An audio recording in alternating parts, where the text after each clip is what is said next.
Today's show is brought to you by Imperial Yeast. You hear us gushing over Imperial Yeast all the time, and that's because their yeast performs for us in every batch that we brew. Imperial Yeast is adored by commercial breweries and home brewers alike. Their pitch-right pouches are jam-packed with over 200 billion fresh yeast cells, guaranteed to deliver flawless, fast fermentations every time. Imperial Yeast strains are grown by a team of pro brewers and home brewers who live to help other brewers learn more and ferment better. Join any recipe receiving tier of our Trub Club and get a free upgrade to premium Imperial Yeast with every recipe kit that ships out to you. Learn more at homebrewhappyhour.com/club and come brew with us.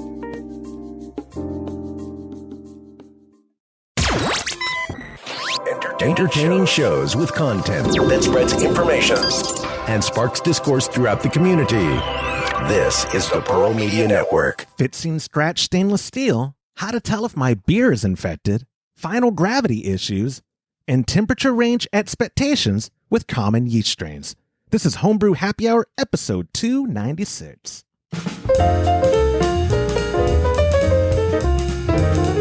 Well, hello there, and welcome back to another episode of the Homebrew Happy Hour. This is the show where we supply the answers to your homebrewing questions and discuss all things related to craft beer. If you have a question you would like us to discuss on a future episode, go to homebrewhappyhour.com. Click on that submit a question link at the top of the page, or now you can call, leave a voicemail, be Todd's best friend at 325-305-6107. I am your host, Joshua Stubing. Today, I'm joined by the Director of Operations at cmbecker.com down there, Mr. James Carlson, as well as the President and Chief Keg Washer of kegconnection.com, Mr. Todd Burns. Gentlemen, welcome back. Thank you. James, I noticed you're still wearing the hand splint. How is your hand? Let's get an update. I've had people actually messaging me. First off, you totally deactivated your Instagram. You weren't kidding with me when you said you're off Instagram. You're literally, I tried tagging you for a half a second. I was like, James blocked me. And then I remembered, no, he didn't. I know you didn't. You actually deactivated. You are free. You're free from social media. Yeah. You son of a gun, you did it. But anyway, I have people messaging us on Instagram. Hey, I noticed James on his hand, and they didn't get to the episode where we talked about your hand, or they skipped over it. Update on James. We never did, actually. We never talked about that, and we never said anything. What happened? Well, there's more things to talk about, but besides that, no, I was on one Tuesday morning, I was going to work. Gracie and I turned to lock the door, turned around, and twisted my ankle at the top of the step, and just like a tree trunk just fell. And I had my phone in this hand.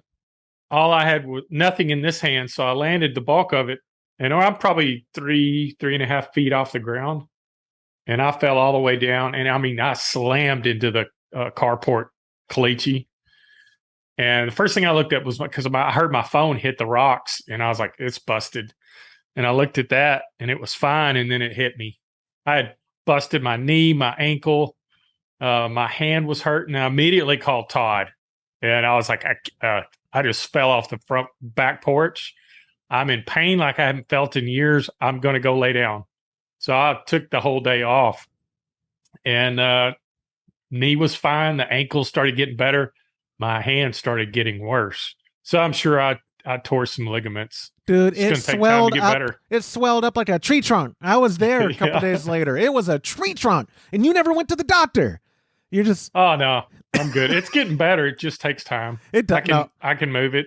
I was going to say, you know what you're doing. You were once upon a time, you were an EMT, so it's not like you're no stranger to this kind of stuff. And if you would have went to the doctor, worst case, you would have gotten a bill for whatever imaging they would have wanted to do, right? Well, yeah, that's the thing. You never know. It's like the old TV repair shop.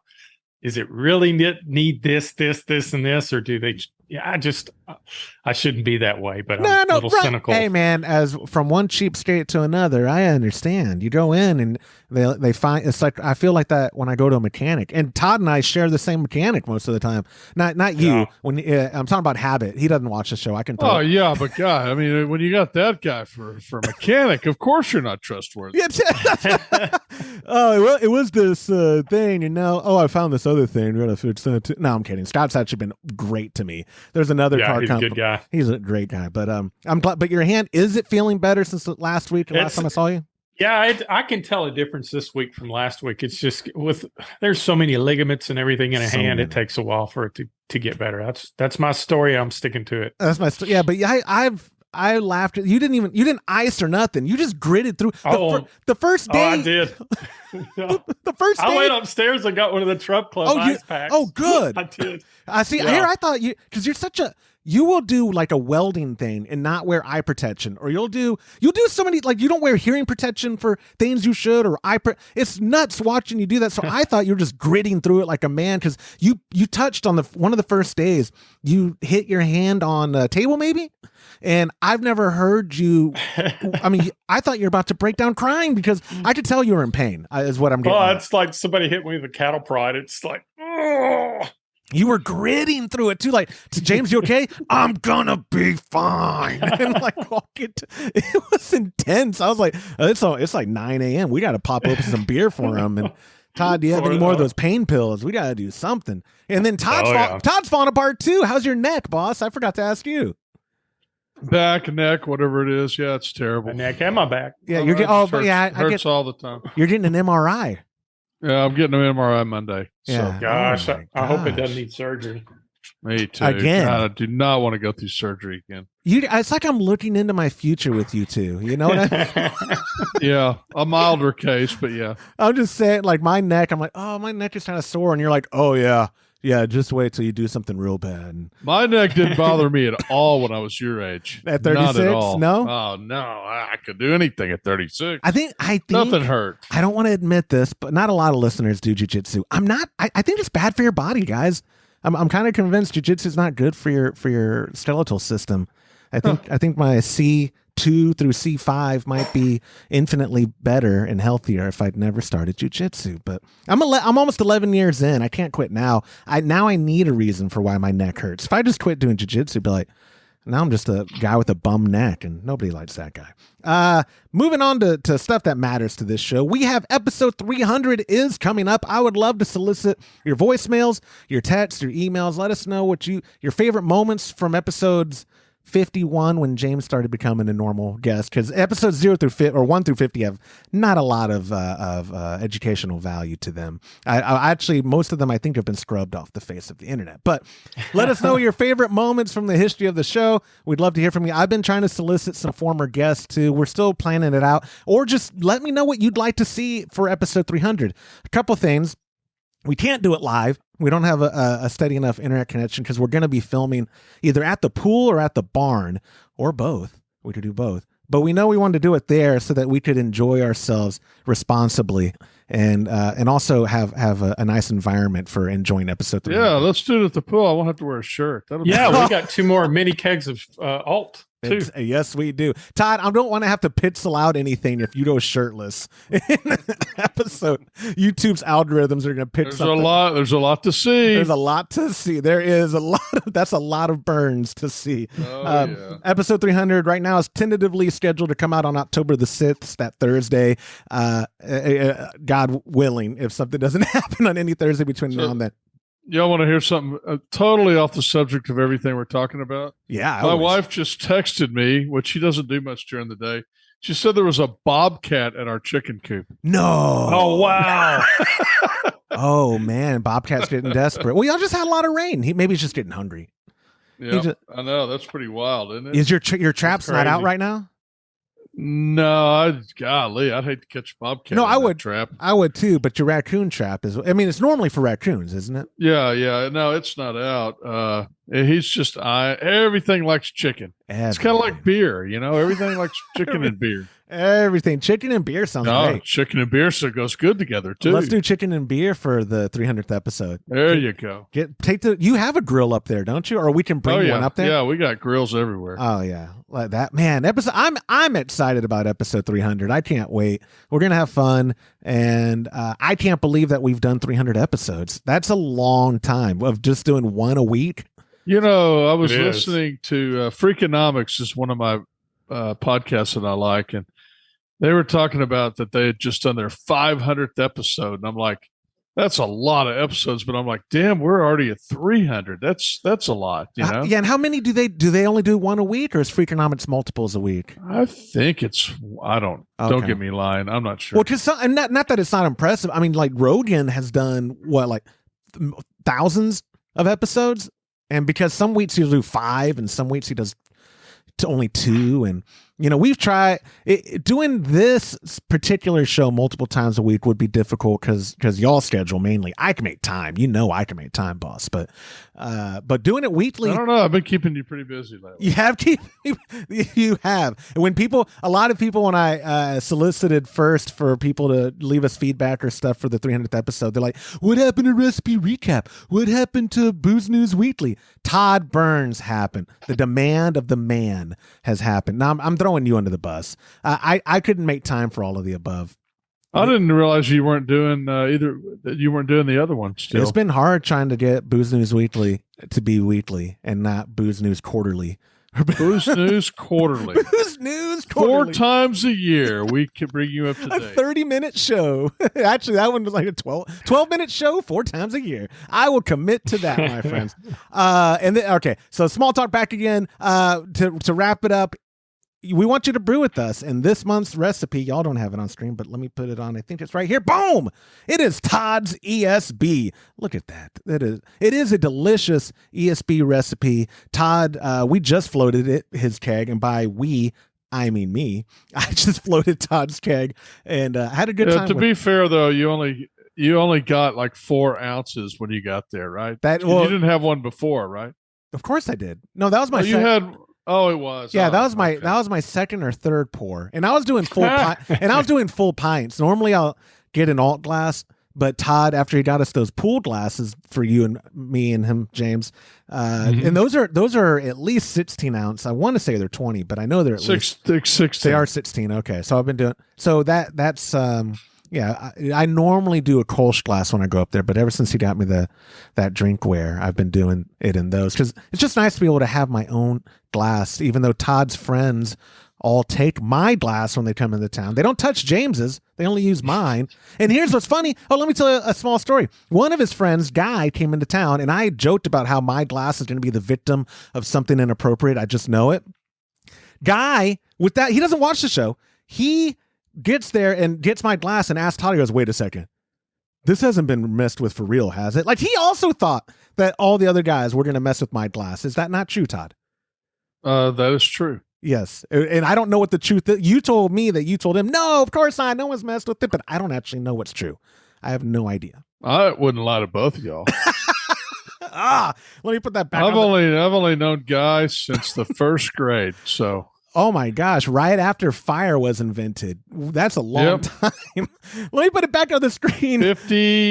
49 years I've known him. Oh my gosh, that's wow, a lot longer than I've been on Earth. Anyway, so wrap it up. Go to patreon.com/homebrew happy hour. Join one of our recipe receiving tiers, and you're going to get Todd's ESB. I promise you, it's worth it. It's delicious. James can vouch for it. I'm vouch. Todd, and normally, if I talk up something and I'm not being sincere, Todd calls me out. Todd can vouch that I genuinely loved that ESB.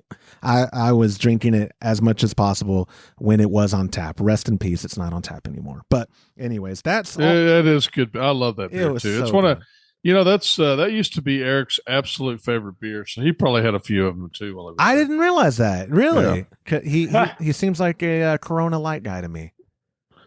He drinks a lot of IPAs and pale ales now. I was just digging at him. He doesn't watch the show either. Like normal people. Sours and hazies. Oh, I did try his hazy, James. It was disgusting. So good, right? Have you tried it yet, James?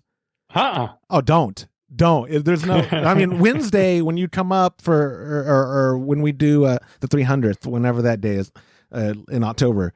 He's going to probably force it on you if there's still some left. And I'm going to assume there's going to be some left because you forgot. I've got a 10-gallon keg of it and then another 2.5 gallons in the fridge. So I shook it up the other day because I was afraid it was going to get cleared up too much. That is one trick. You're right. That's what happened at that bar you went to where their hazy was crystal clear. I got a hazy and it was crystal clear, and the guy's like, "Yeah, I guess it's been in the keg too long. It all settled out." Because no one orders it because they're gross. Anyway, that 1-star review. Oh, he said hazy. They're gross. I did, and I don't take it back. Wait a minute. Before you finish, aren't you going to bring up our bet? Our bet about the beer with the defect in it? I don't know. Why would you want to bring that up? Okay. I posted it to our Instagram, instagram.com/homebrew happy hour. James is off of there. He wouldn't have seen it. It was a no context of me transferring $5 to Todd's PayPal because Todd wants to get paid immediately when I lose, and I don't carry cash. We bet there was a beer. It was a Kvike. What was it? Oh, no, it was your grapefruit. Pardon me. Yeah, grapefruit. Grapefruit pale ale on tap. I got a pour. After you did your 1 ounce first pour to get it running through the lines. That's right, the purpose of the first pour. You did that. Then he makes me a pour, and I smell it, and I was like, kind of smells like diacetyl. And he goes, there's no diacetyl in that. I smell it. That's Citra. That's not diacetyl. And so I taste it. I was like, there's a little bit of butter. That's what I'm getting. You're an idiot. There's no butter. And I said, look, man, I'm just telling you what I'm getting. Maybe isn't it embarrassing when the guy with the stupid voice is right, though? That's the worst. It's the worst. Because then here's how confident I got. And this is what gets me every time, James. I'm like, dude, I'm telling you, there's butter. Even James would smell this out because you're my go-to for off flavors. You sniff them out, James. Turns out there wasn't an off flavor because, well, rewind. Todd's like, he's not going to smell it because it's not there. That's citrus. And I said, oh, yes, he will. And you go, bet you $5 with your hand immediately out. And I bit it. I bit that bait so hard and so quick. And I've never been more disappointed in myself because I didn't even think about it. I just go, yeah, absolutely. And then immediately my brain goes, you moron. You're an idiot. And so we made the parameters. It was, how would you get him to try it? Oh, we've got to say, hey, try this. I don't think you've had this iteration of it yet, and look how common I have a keg of it at home. See, I didn't know that. Yeah. But that I did. We managed to get you a pour and not plant any buds in your ears about whether it was infected or not. And you're like, ooh, that citrus. The first time you got it, you put your nose in it. You know, the first thing you said was, ooh, that's citrus, good. And I was like, son of a gun, here we go, son of a gun. And then Todd was like, well, yeah, just try it. Just tell me what it tastes. You go, oh, it's still smooth as my keg was. And that's when I knew I was in trouble. When you're like, oh yeah, he had a keg of it. I was like, God damn it. Yep. And then Todd immediately shoves my shoulder, goes, pay up. And so and you did right then and there. You watched it. Yeah, I had it within seconds. It was great. Within seconds. I hate digital currency. I hate living in 2022. Well, you know, actually, you say that like it's something really new, but when people used to carry cash, they could pay in seconds too. That's true. They just pull their wallet out and pull the $5 bill, like when I pay you. Yeah. What's cash? When have you paid me? That is. When have you paid me? When have you paid me? Well, if I ever lost a bet, I would pay you right away in cash. I appreciate it, boss. I want to get on with the show. We do have 4 questions for y'all, and the first one is a voicemail from our buddy Merlinus from Georgia. Hi, guys. That last message I left was stupid. So, therefore, hi, Todd. Hi, James. Hi, Josh. Good to talk to you guys. Josh, I met you at HomebrewCon in Portland, Oregon. I remember. You gave me a T-shirt and had the same mustache I did. Yes. I thought that was awesome. Anyway, I want to call you guys because I have a question for Todd or James or Josh. It doesn't matter if you know about buffing stainless steel and burnishing stainless steel. I have dented or scratched my stainless steel fermenter, and I love it. And I really would like to get those scratches out. I don't know how to do that comfortably and would like some advice about that. Thank you so much again. This is Merlinus Monroe from North Georgia. Take care of yourselves, okay, guys? Bye-bye. Merlinus, thank you so much. Okay. What I always do when I have this situation, I run into it all the time, is I give it to James. Me too. James is the stainless. I've seen you buff out stuff. The way you were the one who pacified all the brow tag kettles, or not pacify, right? Isn't that the process? Or Pacification. Pacification, I guess. pacify. Yeah, pacify. Passivation. Passivation. Thank you. You are the kettle man, and you've spent a lot of time around kettles. A lot of people think, oh, when it's scratched, it's done. It's a sour kettle now. Is that true, James? Is it if it's scratched, can you buff it out and still get it back to normal? Yeah, with stainless steel. If you remember, Todd had one of those smaller. What was it, Todd? 6-7 gallon conical. Yeah. One that had. Well, it got infected, but the infection was in the welds. The welds hadn't been completely smoothed out and sanded. That was the That's a different SS. deal. That was the SS thing, right? The brew bucket. That's right. And I forgot. And I said kettle. Merlinus is talking about his fermenter, but yes, go ahead. Sorry, James. Yeah, this was a conical SS fermenter. So that's a different deal. That's why when you get anything stainless steel and it's not one piece, some of those are molded and pressed one piece, but this particular fermenter Todd had was the cone part was welded to the main body, and you could see what you call that porosity in the welds where you see little holes. It's almost impossible to get sanitized inside there. It's like its own little shell. So we regulated that to sours or just keep it upstairs because I don't think we've used it ever since. Which means we keep it upstairs since nobody brews sours. That's right. You know what? I could use it for kombucha, but anyways, continue. But what you can do is Amazon sells a really cool. We got them for our kettles, and it's a right angle grinder. It comes with a head, and it comes with they're like Scotch-Brite pads. They come with the gray and the red, and you can go through and you can clean up scratches with that. You can also go, if you wanted to, you could use a adhesive back head for adhesive back sandpaper. And if the scratches are really deep, you can start off with like 400 or 200 grit and gradually move yourself into like 2000 grit and get it down smooth and polished. And that should fix it.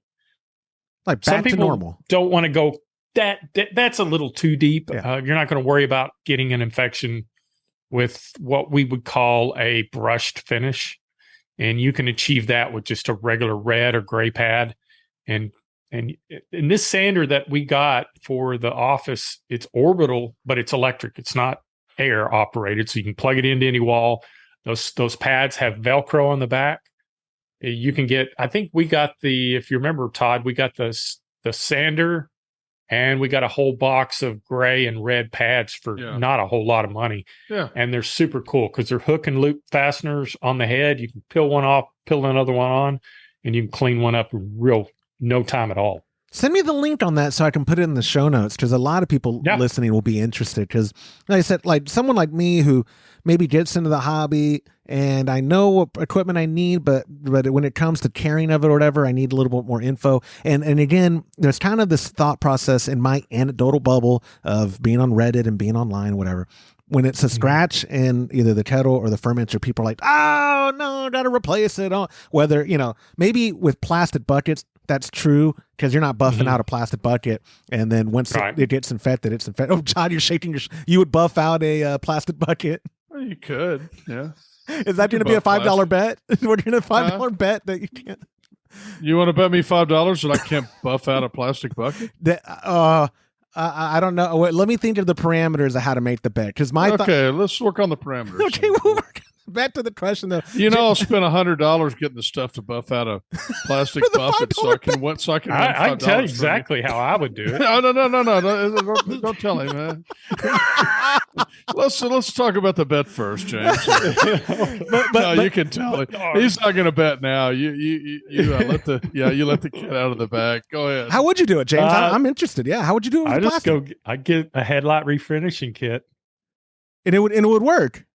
Well, plastic probably. Headlights are plastics, just like a bucket. They sell those kits for yellowed headlight lenses. Oh, totally. And it comes with the different stages of grit. That's what I'd go to the parts store, get a headlight refinishing kit. That's what I'd use. That's fantastic. Now, scratch. I don't think that would work. I don't think it would work. Yeah, look, but I already promised I'd bet you. Stop it.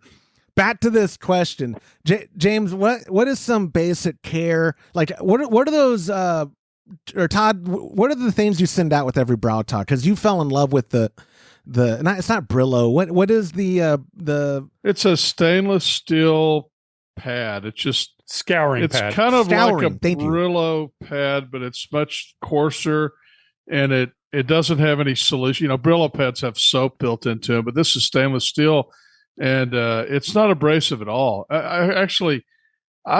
I'm amazed. I've actually cleaned like Teflon pans with it before, and it doesn't scratch them. I don't know how stainless wouldn't scratch it, but however they make them, they work really well. I will say this, and this is extremely important. Do not use a Brillo or SOS pad on stainless steel. Don't do it. What happens? Because what happens is it embeds in the grain structure, and it'll actually rust there. You've seen it, oh yeah, for a fact. Yeah, things that Todd bought. He's done it. He's got experience with it. Yeah. Well, that's what I like. James has life. It's like when he tells us something and it's a certainty, you have the experience behind it. You're like, listen, guys, I'll save you the heartache. Don't use an ore from Walmart on your on your 30-gallon batch. Just don't do it. Don't do it. You don't ask me why. Just don't do it. 50, yeah, a 50-gallon batch. Yeah. Pardon me. Unless you know for sure the scouring pad is stainless steel, don't use it. Now you're fine with Scotch-Brite because there's no metal in Scotch-Brite to embed into the stainless steel. Another thing you'll see too is salt or any kind of we had a big kegerator, a true kegerator, and we used to keep one of those tubs of lime salt so we could dip the rim in, and it would spill out onto the stainless steel top, and it would embed into the stainless steel and rust in that area. We started seeing a lot of little rust spots, and I had to go over that with a Scotch-Brite pad and pretty much take the top layer off. It'll etch into the stainless steel and it'll cause it to rust. Oh. Yeah, and that's heartbreaking when it's spent, because this stuff's not cheap. The equipment I'm talking about. Now these brushes you're talking about that are safe, they're dirt cheap. Todd buys them in bulk. Yeah. I mean, and that's probably, that's one of the reasons why you like sending it out with the brow tag, right, Todd? Because you're encouraging people to use a product to get all the hot particulates and trub and whatever off your kettle without damaging it. Because cleaning, guys, I don't know if y'all know about this about me, but I'm kind of a clean freak on brew day. I love cleaning. I take initiative. I go clean as much as I can, and I want to make sure I clean good. Well, I mean, you would, but you get very important emails during the course of the day. Oh, I hate when that happens. You have to work on. Yeah. Or that one time, Lorena called me out. Y'all were kegging. It wasn't cleaning, but I was on my phone the whole time, and I happened to be talking to Trub Club members, and she happened to see me when I was on Instagram. It was Homebrew Happy Hour's Instagram. She was like, hello, you could help. And I was like, I'm working. Listen, lady, I'm working. Okay. Anyway. So I have never bought those. I've never bought those things name brand because my wife gets them for me at the dollar store. But there is actually a Scotch-Brite name brand of them, and they're called stainless steel scrubbers. That's literally the name, is stainless steel scrubbers. So send me the link so I can put it in the Google stainless steel scrubber, you'll find it. Okay, or just send me the link of the exact one that you're recommending, and I'll put it in the show notes.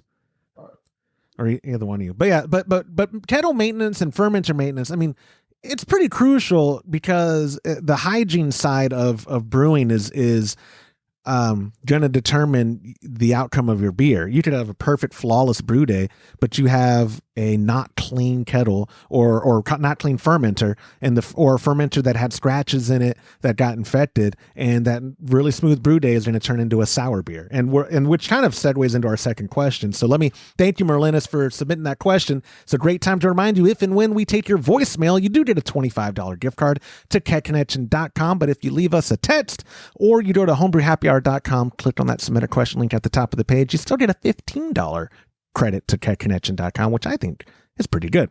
So our second question is from our buddy Tony, was a text message at 325-305-6107. New brewer here. Third batch is infected. Looks like pellicle, not mold, but what is the safest way to tell? Wasn't going for a sour, but I hate having to throw this away. I throw it away. I dump it in a heartbeat. I wouldn't think twice. I ain't brewing no sour. But James, what is the easiest way? I mean, if you know it's not mold, tasting it is the way to tell, right? Yeah, that's the only way I would know. It's you just taste it. You'll taste the sourness in it, if it tastes anything other than what you're looking for in that particular style, then don't risk it. I have had people. You remember that day we were talking about that conical? It had pellicles in it. Forrest happened to show up dropping some grain off, and he was like, just store it away and it may turn into a good sour. And I went, nah, dumped it. Of course you did, because you ain't brewing sours either. But if it's mold, guys, like if you have a question of if it's mold, you should not taste that. I mean, I have never heard of somebody getting sick from trying a beer that they brewed. So, like, have you? No, it'd have to be really super infected, and just vile smelling to, I would think, make you sick. Because the reason I hesitate is I've seen infections before that they look a lot like mold, but they're not mold, right, James? You know what I'm talking about? They get the white stuff on the top, and yeah. I mean, I would. I didn't talk to Kekenetchen's legal department or Homebrew Happy Hour's legal department. I was trying to cover our base. It's like, no, guys, if you think it's mold, you're fine. If you think it's mold, I would drink a pint. I mean, you can't really tell from 1 ounce. You got to tell from 20. No, if I see pellicles or mold, I'm dumping it because of my preference. Now, there are people out there who I've seen emails about it, and I've seen posts about it on forums, Homebrew Talk. Specifically, I remember a post where someone was like, I tried to brew this IPL, maybe is what it was. I'm pretty confident. And it ended up getting pellicles. I love it. It turned out great. It was blah, blah, blah, blah, blah. And I was like, ew, that's gross, but good for them, right? If they didn't have to dump it and they happen to like they like sours, it was a happy accident, whatever. Life goes on. I'm not going to it's not going to be a happy accident in my life if my beer gets infected and turns into a sour. I'm not saving it. I might ask around. Now, Tony, you can ask around, like, if you don't want to throw it out, any of your friends, like sours, and if it's acceptable to taste, if they want it. But I mean, you could be creative without having to dump it. But sure. I mean, if it's done fermenting and you have an extra keg, why not throw it in there and let it set and condition? But if it's got those white slimy bubbles with kind of like spider webs out to other bubbles, yeah, there's Brettanomyces lactobacillus, or there's another one I can't think of. Saccharomyces or something too, right? I'm making stuff up. Pediococcus. Okay, so, I was just saying Greek words, I think. In Theliolopolis and Megatomycetitis, all those infections. They're infections. I mean, those are medicinal words, I think. Those are like, I know why you quit Instagram, because that hashtag pellicle porn. Do you remember that hashtag? It's disgusting. Pellicle porn is people posting their fermentation of sours, like close-ups, and they hashtag pellicle porn. Oh, look, it's going good. My Brett is really fermenting well. And I would always comment with the vomiting emoji. Like, don't put that on my page. You're blocked. No, I'm kidding. I've never blocked anyone, but it's gross to me. But hey, to each their own, if that's what you like drinking, I'm going to judge you silently. And if you're around, it'll be loudly, but it's not my thing. But Tony, to answer your question, what's the safest way to tell? Tasting is the safest way to tell. And we're putting Todd's a seal of approval that even if it was mold, a sip is not going to kill you. You're fine. No, that's what you said, right? You said it won't kill you. You may vomit for a while. I think the worst case on me, and absolutely the same thing. Absolutely no guarantee whatsoever, though. I should have to mention that first, James. No guarantee whatsoever. No liability. No. Let James finish. What was it, James? I was going to say that the worst thing I've ever experienced with homebrew is if you ferment too warm, you get fusel alcohol. And it'll give you a splitting headache, but that's as worst. It's as bad as it ever got with anything I homebrewed. Oh, did you not tell right from the get-go that it was fusel? Because that's it pretty was a pride thing. It was like my second or third batch, so I was like, "Yeah, I'm gonna drink it, by God." Okay, I'll just say, because fusel is pretty pungent, right? Like where you're there's no hiding it. It's not like you're 3 pours in, like, oh my God, I've got a headache. Like you gritted through that. Sometimes it can be there's a little amount that it goes undetected for the most part, but if you have enough beers, it'll give you a split and headache, like a hangover like you wouldn't believe. I had no idea. That is good to know. I need you around when. Well, see, I have a hangover remedy. I do. Y'all have seen it because I travel with you, where we'll be out all night long, and then when we get back to the hotel, I'd probably drink a gallon of water. I wake up in the middle of the night, piss, drink another gallon. Wake up, piss, drink another gallon. Get up and I run 3 miles. You remember that, Todd? The first night when we got smashed in. What was the city the brow's in? Yeah, dude, that's not a cure for a hangover. That's just stupidity. But I wasn't. When I got off the treadmill, I felt like $1 million. I avoided. So you traded feeling like crap for 4 hours for feeling really bad for a certain amount of time. 90 minutes. You're right. Okay. Yeah. Anyways, come on. You're right. Sorry. So yeah, Tony, wrapping it up. Let us know what it tastes like. And if there's better feedback in the community, leave us a voicemail at 325-305-6107 or email us or whatever. Or don't leave a 1-star review, but get us your feedback somehow. If you're like, no, you idiots, don't ever drink mold. Here's what's going to happen. But I'm with you now, Todd. The more I think about it, a sip's not going to hurt. But I'm confident with the internet, with cell phone cameras, Google searching, you could tell between mold and pellicles from soured beer. Like it, I've actually never seen mold in beer. I've seen the what looks like mold, but it's the stringy. Yeah. I've never seen what I would think of it. I don't know. We'd have to research it. I don't know how well it would grow in beer. On a future episode, we need a sour expert who's a most renowned. Maybe that is a type of mold. That would be Clay. Is he a sour expert? Then boom. See, there's another reason to get him on the show. Tell him to just come on. Tell us when he wants to come on. Actually, I sent y'all that picture. We were at that pizza place. Yeah. I actually had a watermelon sour that was excellent. Shut up. No. It was very good. In fact, I had them bottle it. There's a tap house around the corner that does the crowlers. And I actually had them do a crowler of that, and I left it in his fridge. I got it specifically for you, Josh, because I was like, this would be absolutely one sour you would love, because it was very subtle and it had a real great watermelon flavor to it. Perfect body. It was very good. That's not adjectives I'd use probably, but I'll try it for you, James. I'll try it for you. Well, I left it there. Yes. Yeah.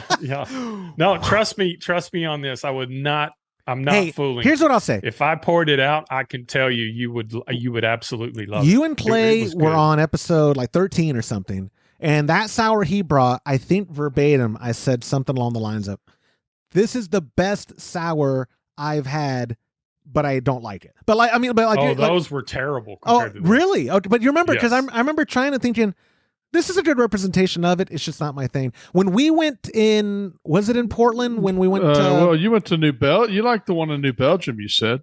Because listen, man, I don't want to. Because he was there. Yeah. No, but I bought a bottle. I bought a bottle, and it was a different one because the guy recommended it, and it absolutely tastes exactly like vomit. It tasted like it had the smell and taste of vomit. Yeah, sometimes Todd, I'm nice when I'm at places. This tasted like a watermelon Jolly Rancher. Really? Yeah, it was better really than good. vomit. That is on the scale of vomit. I was shocked at how good it was. Yeah. Okay. Well, it's in Brownwood, or where's the place? They're in Grand Prairie. Oh, Grand Prairie. So this place is about a mile away from their house. Really cool area. Lots of restaurants, lots of tap rooms. And that's DFW area, isn't it? Summit Racing's just a quarter mile away, and that's Experience. If you're a gearhead, that's the. Sounds like you're planning a move, dude. No, heck no.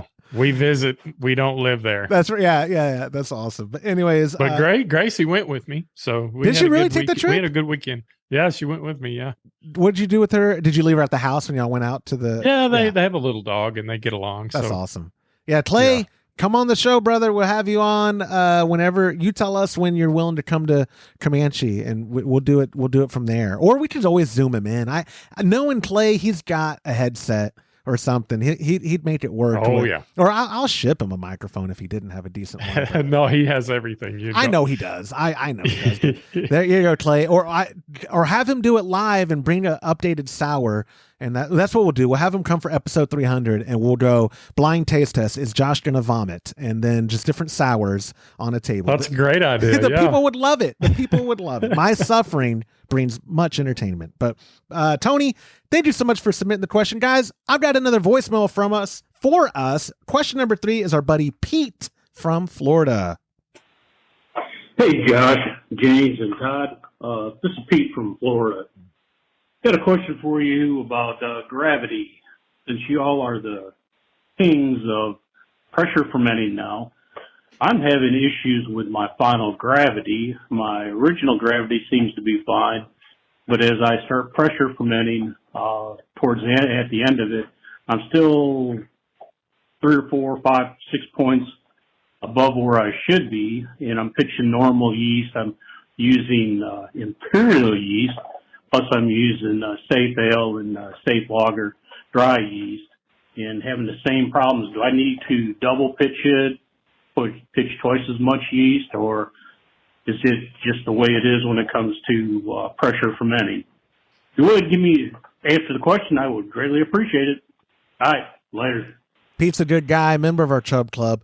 Real nice guy. I think you actually talked to him during the week already, or it was last week. I did. But I wanted to take his question. I like giving Chub Club members Todd's money. What gravity issues, before we get to the pressure part, sometimes does this boil down, James, to like dialing in? Like much how you would dial in does the gravity start in the brew system, in the brew house efficiency, or is it predominantly a yeast thing, or is it like all of the above and you just got to do trial and error to pinpoint down like why you're not getting the exact gravity you're going for? I know it can be frustrating when you try to, you know, you've oxygenated it plenty. You know, you've got your numbers as far as yeast cell numbers. And well, with pressure fermentation, you're a little warmer. So I would think that would aid in fermentation. And we talked about that, and I'm at a loss. I don't know. He explained the steps that he took, which is exactly what we do. And I guess we've been lucky because we really haven't had any big issues. Now, his stuff that is still turning out fairly low. I mean, 1013, 1014, not as low as he'd like, but it's still drinkable beer, but it'd be very frustrating. I told him that he might try adding, shaking it up a little more. Maybe it's an oxygen issue for the yeast. I don't know. Todd, what do you think?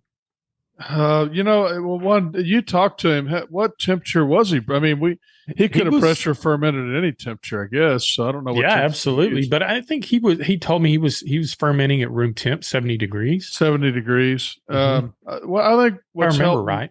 I mean, my gravity tends to get really low consistently, and I follow the same steps every time. I always tend to start my brew at the higher end of what the yeast is rated for. And I realize it doesn't apply as much with pressure, but I'm just saying for anybody, so if it says, this yeast is good from 59 degrees to 68 degrees, I'll usually kind of start out at around 68 and then bring it down if I want to have it at a cooler temperature. The other thing I do is I really aerate the crap out of mine, but not everybody can do that because I let it fall from, I'm like everybody can see me, I'm holding my hand up in the air. I let it fall from a pretty high height into the fermenter with my hose when I run the pump. So I get a lot of aeration. The other thing I do is I tend to rock my fermenter. Why are you laughing so much, Josh? What's so funny? Just I wanted to tell people he's on a ladder or something. Your little T-Rex arms, you're like, I get it up so high and I let it fall. I was just thinking like someone's watching the YouTube video like, yeah, he's like 5'8" off the ground now with his arms up stretched high. Like, well, yeah, I get on my 12-foot ladder. Exactly. So the thing I think that helps the most, or one of the things I think helps a lot, is I rock it usually about twice a day. Mm-hmm. I'll go over to that fermenter and I'll give it a good shake, a rock, really. Of course, it depends on what fermenter you have. And when I do that, it really wakes up and starts going again. I think that helps if you're trying to get absolutely. It does. The ideal situation would be have something industrial size that keeps the fermenter rocking the whole time, kind of like labs use shakers when they're doing cultures. Yeah. And, I mean, I think it's a combination of things, though. And I have no idea if he's using enough yeast either. Yeah.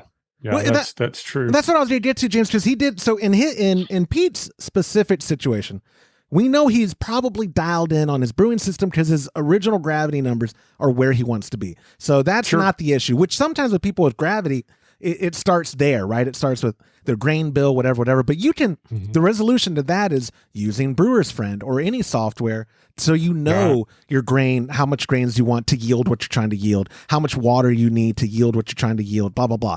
Like it calculates, it computes the exact and all that for your brewing system. And that's a trial and error too. But what he has that dialed in. On the fermentation side, I know you said you're at a loss, but I'm going to try to drag this question out just a little. The numbers, could that be the likely culprit? Is it the freshest yeast? Is it, should he, I mean, I know with pressure. Oh, that could certainly be the issue. It could be something as yeast. Of course, we get our yeast fresh. So we're shipping those out in the Trub Club kits a week after we get it's as fresh a yeast as you're going to get on the market. Absolutely. Yeah. It may be an issue with the hot summer heat. We put an ice pack in there and to mitigate any cell loss. But, I had one guy call me today and he got his Trub Club packet in and his yeast was popped. Yeah, we had a couple. So we, it's been a brutally hot summer. So that could be something. And we had talked about that on the phone. And I said, well, let's see what happens when it cools down. But, he's like, well, but James, I use the SA05 and I'm having the same issue. So could be an oxygenation issue. Maybe just not enough. There's just not enough of that to finish out the yeast. If they can't breathe, they can't eat. So I don't know. Yeah, ultimately it's the quantity of yeast. It's how much oxygen's in it. It's the temperature, right? I mean, what other variables are there? Another one is gravity. So a lot of people don't think about that. They want to brew a big beer on the same pitch of yeast. You just can't do that. If you go really big, you have to actually use a stone and oxygen. And that's the only way. You have to have a certain amount of oxygen in there for the yeast to continue to eat the sugars, because they just peter out. They run out of air and they can't chomp down on and then you have to have the yeast that's able to survive at the higher alcohol levels. But that's not the issue in this case, because he's doing 5% alcohol beer. So it's a head scratcher. So maybe for his next, frustrating. So in this specific one, maybe his next batch do the stupid overkill of oxygenation and the same amount of pack of yeast to rule that out, right? Because then if he's using 05, for example, that Chico strain, and it's still higher points finishing out, then okay, try doing that and 2 packs of Chico for the next one you brew. I mean, that's what y'all would do, right? Is just go step by step with each batch. You're gonna I can't imagine with 5 gallons of beer and he's using 05 at 70 degrees. I can't imagine that's not enough yeast. I mean, yeah. Now here's a question, James. You might know. It's got to be oxygenation. You talked to him on the phone. Was he having the same issue, not pressure, and at lower, at the Chico strain temps without pressure? So in the 60s, was he still having this issue, or were we all only talking about? I don't remember talking about that. I know we were mainly talking about pressurized fermenting. So that might be something to think about. Ours have taken off with more so with pressurized really have. Fermenting. I've been so impressed. You're talking about 05. That's an L. You could certainly do it hotter than 70. I mean, we're brewing lagers at 70, right? So, or 75 or whatever. We're using a lager strain. Hate to change the subject. It's not really changing it. Your Pressure Pills, James, is one of my favorite beers ever. Really? My dad, that's awesome. My dad and I really enjoyed it on Sunday. We had a few pours each, and he loves it too. It is incredible. I think us 3 and my pop are all believers now of pressure brewing, right? Pete, we're gonna get it figured out for you, Pete. We're gonna help you get it figured out, because it is a bummer when you're a little higher. Now, again, reminding people it's very potable, drinkable, enjoyable beer. It's going to be a little bit sweeter, that it's not finishing out at the numbers he wants, but it's still, I didn't see him complaining that the beer wasn't good. What did he say on the phone?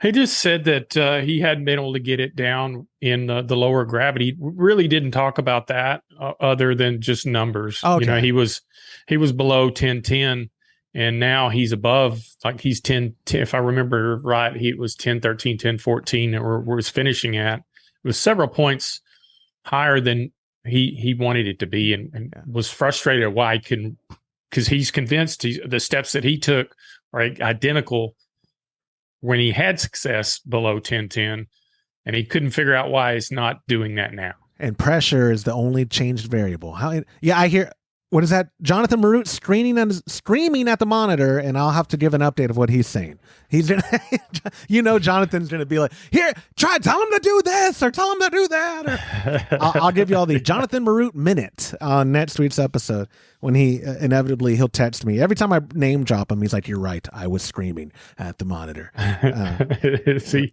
Yeah, but I should have phoned him in, because he'd probably have insight. Because I know Pete was speaking facetiously, because now that we pressurize brew, we're basically experts and the authority on it. But no, we have many resources we go to, because James, you're one of the forefront people to admit that we're learning alongside a lot of people on a lot of things, and absolutely, and this whole podcast is us expressing our opinions as we are learning stuff too, or as we are experiencing stuff, and trying to just entertain as much as educate, because we don't want people hearing like, y'all said this and you said it's the only way. Like, no. There's many different ways to enjoy a good beer, or to brew a good beer. And with pressure stuff, we're figuring it out too. I'm thankful that y'all have got it pretty much dialed in, because the last 3 batches y'all have done under pressure have been pretty phenomenal. There's a hazy IPA I don't really want to talk about, but I don't actually remember if that one was under pressure. Todd, the disgusting dishwater mango peach tea looking drink, was that under pressure? The hazy, was that under pressure? I don't think so. Oh, okay. Okay. No, I don't think so. It probably would have tasted even worse, but that was my problem. Yeah, if I did it under pressure, it probably wouldn't have quite the taste it does. That's such a good beer. Disgusting. Oh, just the aroma. I mean, I can just sit there and smell it for 5 minutes before I even taste it. But moving on, if y'all have any feedback for Pete, please leave us a voicemail, 325-305-6107, or you can email Joshua at homebrewhappyhour.com. I'd love to include it on a future episode and get you a $25 gift card for your voicemail. Moving on to our 4th question, which is a submission at homebrewhappyhour.com from our friend Kim, and Kim wrote, every pouch of yeast I have ever used comes with the temperature range, but little to no explanation about what to expect in that range. Can you please help me understand what flavors come from US-05, that's the Safe L05 Chico we were just talking about, at the lower temperature range, which I believe is 59, compared to the higher temperature range of 72? Also, is it acceptable for my fermentation to go up and down within that range, or is it best to pick a temperature and stick to it as best as possible? Best wishes from Mississippi, Kim. That was a lot of best in that last sentence. Thank you. Well, Kim, I'm going to give you the best advice and kick it over to James Carlson. Well, I mean, the temperature, it's typically the higher the temperature, the more esters are created from the yeast. The lower the temperature, the cleaner it tastes. That's pretty much a rule. Some yeasts are more inclined to do that, and some less inclined to do it. But I know that on some of the imperial strains, if you read the descriptions of it, it'll state that it'll clean.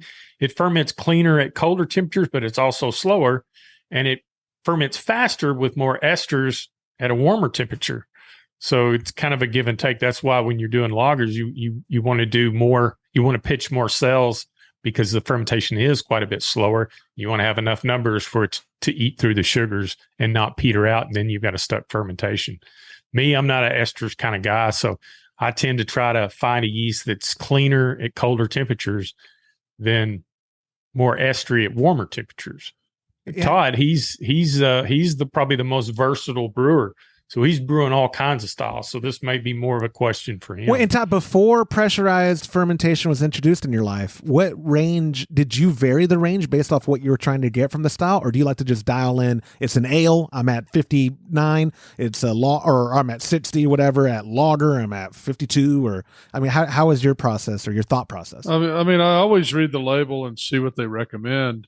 05 in particular is a very, very neutral yeast.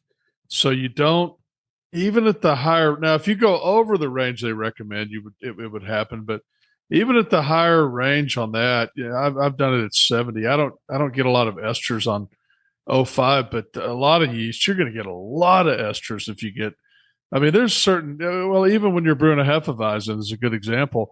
Yeah. The taste, that's probably the best example would be a Hefeweizen. The taste of that Hefeweizen is almost exclusively comes from the variable temperature of the Hefeweizen yeast.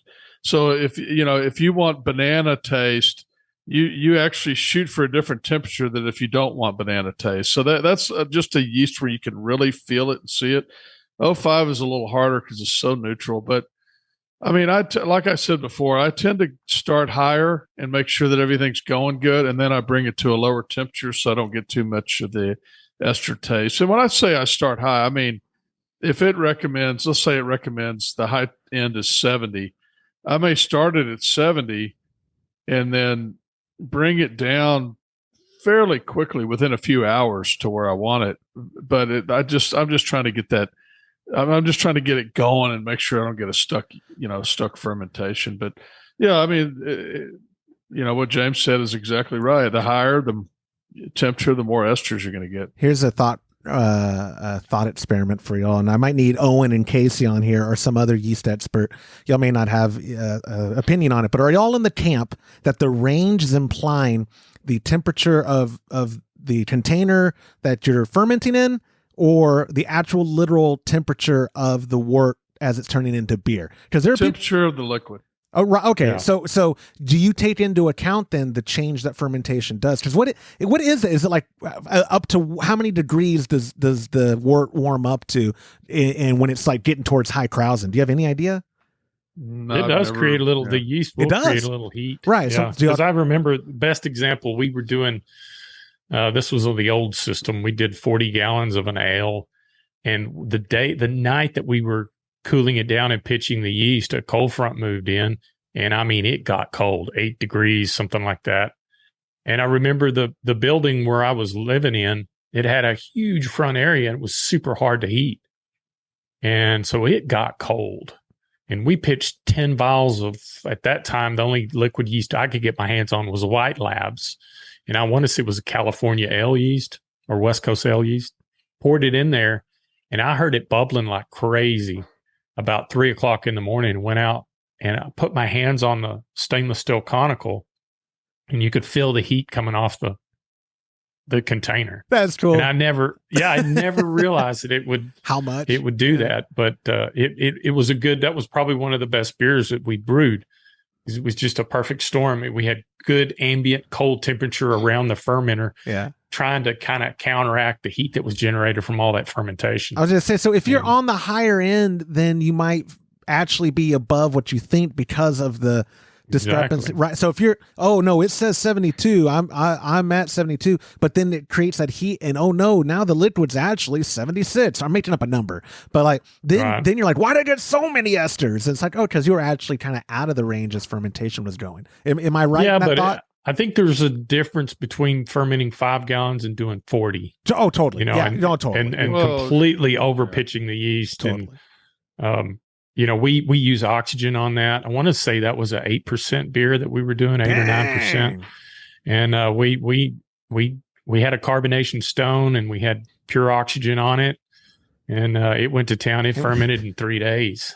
Dang. Well, and keep in mind, even though it can rise a lot during the fermentation, if you're controlling the temperature, you're still cooling it while it's doing that. Gotcha. Mm-hmm. So it's not like if you had it rises, but at the same time you're cooling it. So if it ferments very fast, it's going to rise more than if it ferments slowly over 4 or 5 days, because while it's trying to rise, you've still got temperature control on it. It's going to keep it more within range. Okay, gotcha. Yeah. So no need to overthink it, especially like you said, James, on a 5-gallon batch. If you can only get it down to 70 and it's a Chico strain, don't overthink it. Like, oh no, I'm actually going to be above the range when it's at high Krausen or something. Like, no, you'll be fine. It's not going to make that big a difference between what you're already at 70. And like you said, the general rule of thumb, the higher range of the higher spectrum range for fermentation, you're going to get a little bit more esters, or the potential for more esters. Sure. And on the lower end of the range, it's going to, in theory, be cleaner.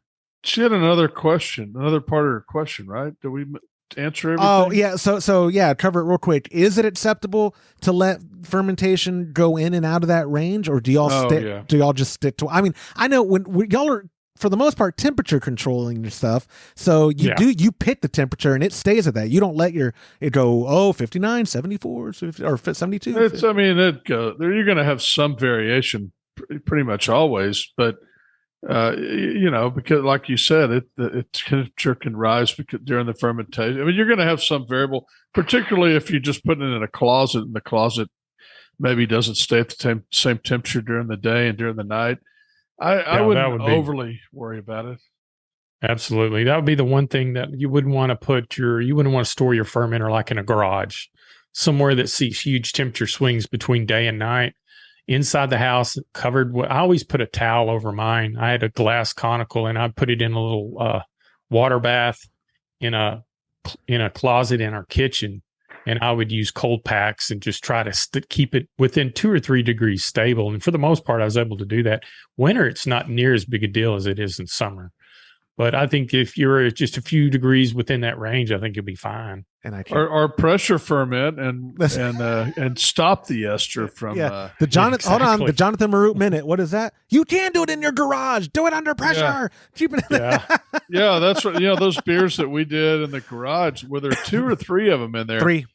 I would say, because I don't know if y'all remember, but it was super hot, and then we had a little mini cold front those 3 days. Yep. And the temperature range on that beer, I would say, was between somewhere in the higher 80s to 105. Yep. Which you're not even supposed to ferment in that vessel at 105, but no, we did. Not. We did, and it didn't explode. I wasn't there for it anyways, but you told me like, oh yeah, it's really unsafe, and I was, thank God I wasn't there for that. I would have had a heart attack. If you were smarter, y'all were out of town one of those weeks, and I was there, you would have told me, hey, can you go outside and check on it? Can you? Just shake it. Just go check on it. And then I would have heard the spunding valve, and then I would have freaked out and pissed myself or something. But anyways, Kim, this might be for answering her second question. That's a relax, don't worry, have a homebrew type of scenario. Where, if you want it to be as clean as possible, try to shoot for the lower range. But if it's going to fluctuate, don't sweat it. You're going to make drinkable beer. And unless it gets infected like our friend Tony's, and then I wouldn't want that beer. But anyway, Kim, thank you so much for submitting that question. Guys, that's all the questions I have for this week's show. I appreciate y'all's time. I'm going to be up there next week, so I will see y'all then. All right. See ya. And that will do it for this episode of the Homebrew Happy Hour. If you have a question you'd like us to discuss on a future episode, go to homebrewhappyhour.com and click on that submit a question link at the top of the page, or call and be Todd's best friend by leaving us a voicemail at 325-305-6107. Hey, get a free pack of Imperial Yeast along with premium recipes from us when you join our Trub Club. Go to patreon.com/homebrew happy hour and come brew with us. On behalf of Todd Burns, James Carlson, and the Pearl Media Network, I'm Joshua Stubing. Thanks for listening.